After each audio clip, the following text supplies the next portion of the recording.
वर्णन करने लगे कि एक मथुरा के राजा हैं जिनका नाम उग्रसेन है। पत्री के ऊपर द्रुमिल नाम के राक्षस की छाया पड़ गई और उसी के प्रभाव से इनके यहां पर एक पुत्र हुआ जो बड़ा दुष्ट प्रवृत्ति का हुआ है।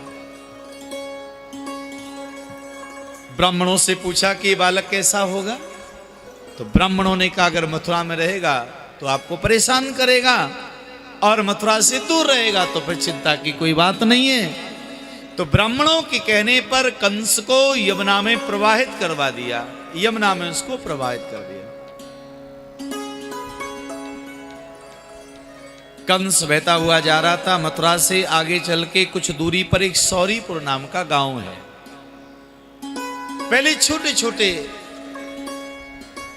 राज्य हुआ करते थे, उनमें एक राजा रहते जिनका नाम सूरसेन है। यमुना स्नान कर रहे थे, कंस को उन्होंने बहता हुआ देखा, उसको लेकर के घर में आ गए। अब कंस और एक उनके पुत्र हैं वसुदेव, दोनों एक साथ बड़े हो रहे हैं। वसुदेव और कंस सच्चे मित्र हैं, एक साथ बड़े हुए माना, एक साथ पले, एक साथ रहे, एक साथ खाना पीना शयन अध्ययन सब एक साथ हुआ। लेकिन जब कंस बड़ा हो गया तब नारद जी पधारे और नारद जी ने यह भेद बताया कि कंस तू सूरसेन का बेटा नहीं है, तू तो मथुरा के राजा उग्रसेन का बेटा है। और ब्राह्मणों ने तुझे यमुना में प्रवाहित करवाया तो से क्रोध आया। महादेव जी की तपस्या की और भगवान महादेव जी की तपस्या करके वरदान मांग लिया, धनुष प्राप्त कर लिया। और भोले बाबा कहने लगे जो धनुष को तोड़ेगा वही तुमको। सोचा कोई काम तो अच्छा करूं मैं जिससे प्रजा में मेरी ख्याति बढ़े, मेरा नाम हो, मेरी महिमा बढ़े। तो इसने विचार किया अपनी चचेरी बहन देवकी का विवाह मैं धूमधाम से कर देता हूं, तो अपने मित्र वसुदेव के साथ में ही कर दिया। और कंस इतने भाव में डूब गया कि सारथी को हटाया और स्वयं घोड़ों की लगाम पकड़ के रथ चलाने के लिए तैयार हुआ। और भैया ये देवियां हुई चाहे देवता हुए, इनके पेट में कोई बात छुपे ना है। अब जैसे ही रथ चलाने के लिए तैयार हुआ उसी समय और आकाशवाणी ने क्या कह दिया, पथिं प्रगहिणं कंस मा भास्यायि शरीरवा अस्यास्त्वाम् अष्टमो गर्भो अन्त्यां यां बहसे बुधा। आकाशवाणी ने कहा रे कंस, जिस देवकी को तू आज विदा कर रहा है ना, ये देवकी की 8वीं संतान तेरा काल बन जाएगी। भयभीत हो गया, ये देवकी मेरे काल को जन्म देगी। भैया तलवार निकाल लिया, केस पकड़ के खींचा और जैसे ही प्रहार करने लगा तुरंत वसुदेव जी ने हाथ पकड़ा और कहा कंस ये क्या कर रहा है तू। सुना नहीं आकाशवाणी ने क्या कहा, क्या कहा, देवकी मेरे काल को जन्म देगी। वसुदेव जी ने कहा राजन, मृत्यु जीवन का कड़वा सच है, जन्म हुआ है तो मरण होगा ही होगा। और मृत्यु उसी दिन जन्म ले लेती है जिस दिन हमारा जन्म होता है। जिस दिन जीव का जन्म होता है उसी दिन मृत्यु देवी का भी जन्म हो जाता है। वसुदेव जी ने कहा है मृत्युर जन्म बताम वीरो देहेन सह जायते। ये शरीर के साथ ही जन्म लेती है, मृत्यु आती नहीं है, शरीर के साथ ही जन्म लेती है।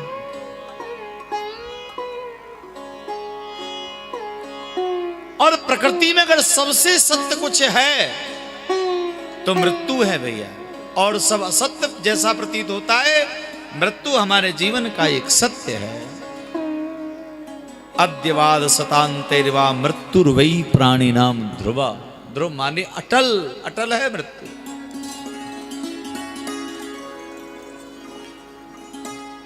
तो राजा मरना निश्चित है, तो क्यों देवकी को मार के तुम पाप उठाते हो, पाप कमा रहे हो? वचन देता हूं, देवकी की 8वीं संतान को मैं तुम्हें दे दूंगा, प्रत्येक संतान दे दूंगा मैं। कंस जानते हैं कि ये सत्यवादी हैं और कहा कि ठीक है भैया, जेल में रहना पड़ेगा। जेल में बंद कर दिया, सारी व्यवस्थाएं कर दी, और जैसे ही बालक का जन्म हुआ, पहले का श्री वसुदेव लेकर के गए, कंस ने लौटा दिया। ये पहला वाला क्या बिगाड़ेगा? लेकिन नारद जी ने बताया कि कंस जिसे तुम पहला मान के छोड़ रहे हो, वो देवताओं की दृष्टि में 8वां हो सकता है। तो कंस ने क्या किया, पाप एकत्रित किया, धीरे धीरे करके 6 बालकों को मार दिया। 7वें नंबर पर दाऊद जी महाराज आ रहे हैं, और मेरे प्रभु को चिंता हो गई। जैसे दाऊद दादा आए तो कन्हैया ने तुरंत माया को बुलाया, और माया को बुला के कहा, देखो भगवती माया, तो वैसा करो, 7वें गर्भ को देवकी मैया के गर्भ से निकालो, और गोकुल में रोहिणी मैया के गर्भ में जाकर के विराजमान कर दो। जन्म दाऊद दादा का गोकुल में होना चाहिए। किसी ने कहा क्यों, जेल में क्यों नहीं? क्योंकि कन्हैया जानते हैं अगर दाऊद जी का जन्म जेल में हो गया ना तो गड़बड़ हो जाएगा।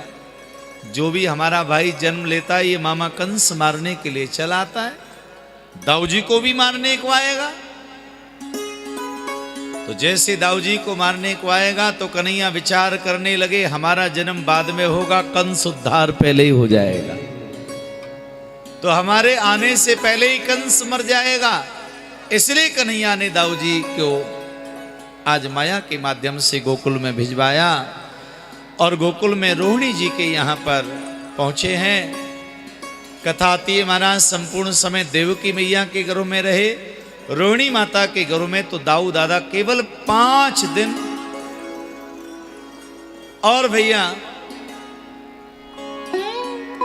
5 रात्रि रहे हैं। धीरे धीरे आया भादों का महीना, शुक्ल पक्ष षष्ठी तिथि, स्वाति नक्षत्र और बुधवार के दिन दाऊद जी महाराज आज माता रोहिणी के गर्भ से जन्म लेकर के आए।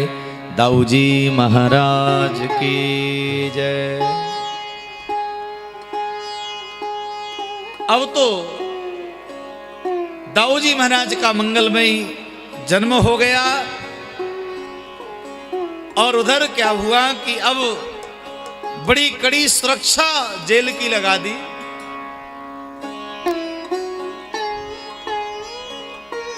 ऐसा ना हो कि जन्म लेते ही भाग जाए।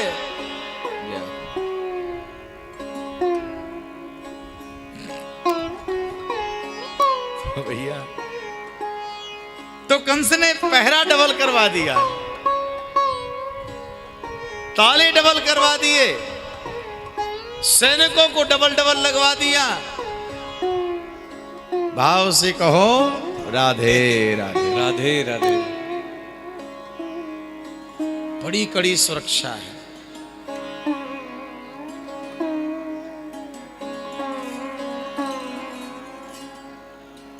और अब हम आपको लेके चलते हैं कहां महाराज, गोकुल गांव की ओर।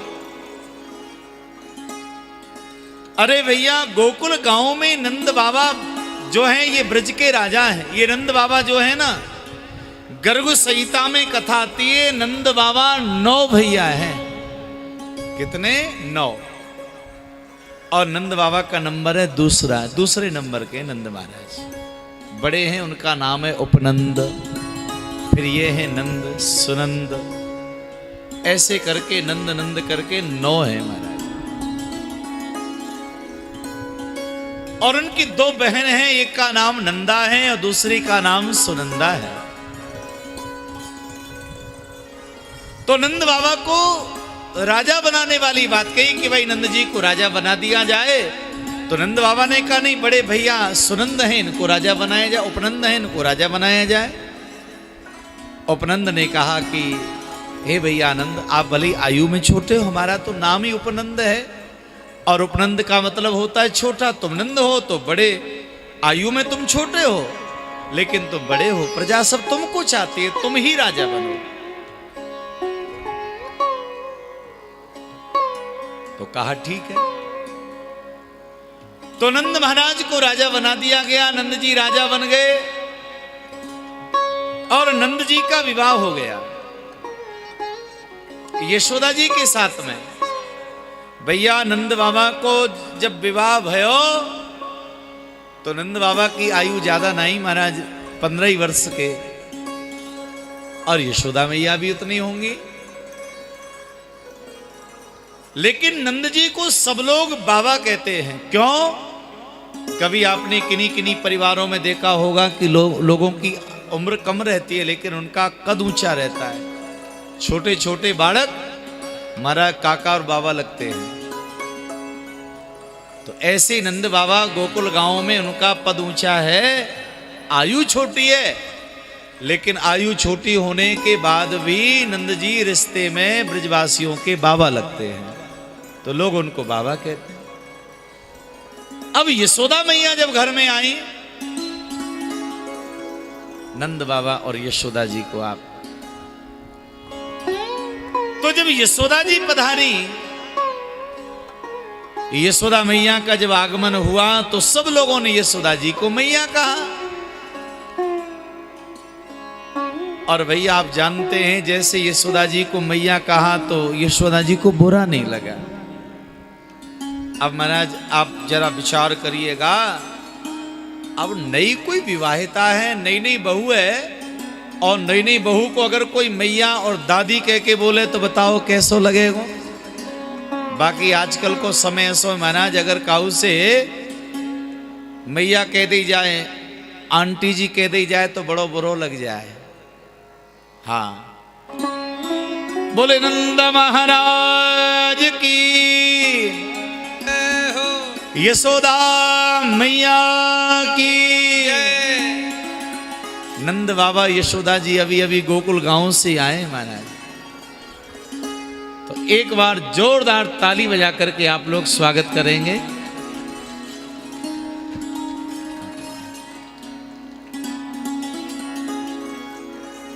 बोलिए नंद महाराज की। अरे नहीं, जय तो जोड़ते लगाओ। हे भगवान, केसरी वालों ध्यान रहेगा हमें। भैया जूस पीवे में आ गए और जय बोलवे में तो नहीं, पीछे नहीं, जोर से बोलो। बोलिए नंद महाराज की। हाँ, अब आयो ना मजो। बोले यशोदा मैया की, जुगल जोड़ी सरकार की। तो नहीं कि आप जोर लगा के बोलेंगे तब जाके मजो आवेगा महाराज। अब अकेले अकेले चिल्लाते रहे तो कैसे काम चलेगा। अब यशोदा जी आई तो सब लोग यशोदा जी को मैया कहें, तो यशोदा जी को बुरा नहीं लगा, खुश हो गई यशोदा जी। यशोदा मैया की आयु कम है लेकिन ब्रज की बूढ़ी बूढ़ी माताएं जब यशोदा जी को मैया कहें तो बड़ी खुश हो जाएं वो। और 22 दिन से महाराज का भयो कि यशोदा जी पूरे ब्रजवासियों को अपनो बेटा माने, नंद बाबा सबरे ब्रजवासियों को अपनो बेटा माने, और ब्रजवासी सबरे नंद बाबा और यशोदा जी को अपनी मैया और बाबा माने। पर भैया धीरे धीरे आयु बढ़ती गई। नंद बाबा हो गए 75 साल के और यशोदा जी हो गई 80 साल की। पर लाला भयो नहीं। भाव से कहो,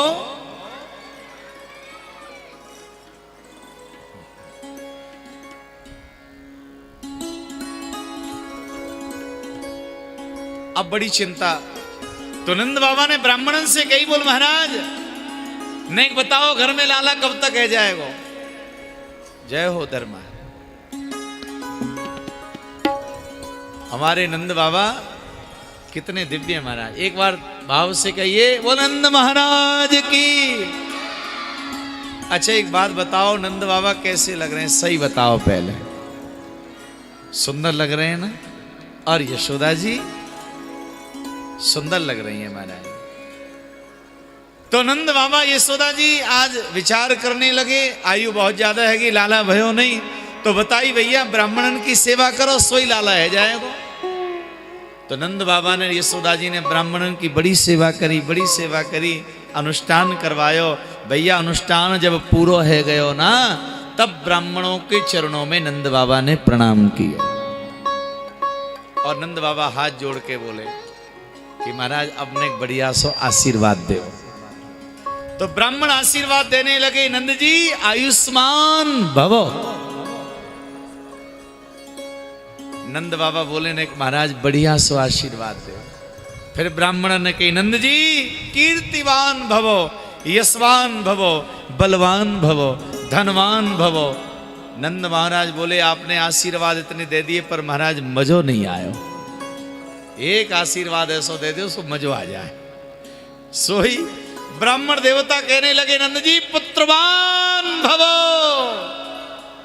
सोई महाराज बूढ़े नंद बाबा के चेहरा पे मुस्कुराहट आ गई और मुस्कुरा के बोले महाराज क्या बुढ़ापे में छोरा होएगा? ब्राह्मण देवता बोले नंद जी चिंता मत करो, आशीर्वाद दियो तो बुढ़ापे में ही लाला होएगा। बड़े प्रसन्न माना, बड़े खुश। अब तो महाराज ऐसो आशीर्वाद भयो कि धीरे धीरे समय हुआ तो एक दिन नंद और यशोदा दोनों शयन कर रहे। प्रातःकालीन को समय सवेरो है वही 12:30 बज रहे रात्रि के। तो नंद और यशोदा जी को एक सपना दिखाई दिया। क्या सपना देखा? मारा बड़ा सुंदर सा, दोनों उठ करके बैठ गए। यशोदा जी बोली मेहर बड़ो सुंदर सपनों मैंने देखो। नंद बाबा बोले मैंने भी बड़ो सुंदर सपनों देखो, ऐसो सपना तो आज तक नहीं देखो हमने। का सपना देखो? यशोदा जी बोली महाराज एक छोटो सा बालक घर में खेल रहे हो, सांवलो सलोनो बालक, घुंघराले बाल, कालो कालो सो, मोटी मोटी आंखें, एक हाथ में माखन को गोला लेके पूरे आंगन में गुटमन गुटमन चल रहे हो और आपको बाबा कह रहे हो, मुँह को मैया कह रहे हो। ये सपनों मैंने देखो। नंद बाबा बोले यशोदा बिल्कुल सही के, जो सपनों तुमने देखो बिल्कुल वही सपनों मैंने देखो, वही बालक। हे भगवान अब यहां सपने को मतलब का है कौन बतावेगा? तो कई गुरुजी बताएंगे। गुरुजी के पास में चलो। अब तो हमारा नंद और यशोदा जी गुरुजी के पास में गए, गुरुजी को प्रणाम कियो और गुरुजी कहने लगे बताओ। तो कहा गुरुदेव ये बताओ, मैंने और यशोदा ने अभी प्रातःकाल एक बढ़िया सो सपनों देखो हमने, बस सपने को फल का है। गुरुजी कहने लगे कि जो सुंदर सपना तुमने देखा है, जिस बालक को तुमने सपने में देखा वही बालक तुम्हारे घर में, तुम्हारे आंगन में आने वाला है। खुश हो गए महाराज। गुरुजी कब तक है जाएगा? बस है वही बार है। तो तुरंत कहा कि काम करो, नंद बाबा को एक मंत्र दे दिया। सांडिल मुनि ने, नंदराज जी ये मंत्र ले जाओ। घर में जब कोई बालक होए तो परिवार के ऊपर विपत्ति को समय होए, वास्तव परिवार के प्रत्येक सदस्य को भगवान को नाम जपना चाहिए। तो एक मंत्र दे दियो, कौन सो? हरि शरणम हरि शरणम हरि शरणम, ये मंत्र दे दिया। अब तो जैसे ही नंद यशोदा गुरुजी के यहां से आए तो ब्रजवासी पूछने लगे महाराज कहां गए थे? अब नंद बाबा भोले भाले बहुत हैं। तो नंद बाबा ने कह दी गुरुजी के पास में गए। गुरुजी ने कही लाला है वे बार हो है। अच्छा, अब तो भैया ये समाचार पूरे ब्रज में फैल गए हो। तो सबरी ब्रज की गोपी मारा ढोलक मजीरा सब ले लेके आ गई। यशोदा जी बोली काई को आई हो? ब्रज गोपी बोली यशोदा जी हमें पतो चले हो कि तुम्हारे लाला है वे बार हो है, हम बधाई गावे आई हैं। मैया बोली पहले है तो जान दो फिर गा लीजिए। गोपी बोली ना लाला है वे ते पहले भी गाएंगी और लाला है जाएगा बाकी बाद में भी गाएंगी। तो सब गा रही हैं। और नंद बाबा यशोदा जी के महल के ठीक दरवाजे के सामने एक वृक्ष के नीचे बैठ गए, माला झोली हाथ में ले ली और एक मंत्र जप रहे जो गुरुजी ने दियो, कौन सो? हरि शरणम हरि शरणम हरि शरणम। तो एक ब्रिजवासी आयो, अब बाबा से पूछ रो, बाबा कछु भयो? पूछ रो यशोदा जी के कछु भयो कि ना भयो? अब नंद बाबा ने भाई माला को मन का रोक्यो और बोले भैया अभी तो कछु भयो ना है। वो गयो फिर हरि शरणम हरि शरणम हरि शरणम। एक ब्रजवासी आए, बाबा कछु भयो? नंद बाबा बोले भैया अभी तो कछु भयो ना है, जाने कब होएगा। अब फिर हरि शरणम हरि शरणम हरि शरणम को जाप कर रहे। फिर एक ब्रजवासी दूर से चिल्ला रहा है, अरे बाबा कछु भयो? नंद बाबा ने माला को मन का रोको, बोले भैया अभी तो कछु भयो ना है, जाने कब होएगो। अब नंद बाबा तुरंत महाराज माला झोली तो रख दई और दूसरा मंत्र चालू है गयो, अभी तो कछु भयो ना है, जन कब होएगो, अभी तो कछु भयो ना है, जन कब होएगो। परम आनंद होने लगा। उधर मेरे कन्हैया का अवतार जो है वो महाराज उस दिव्य महाराज कारागृह में हो गया है। बोले कृष्ण कन्हैया लाल की।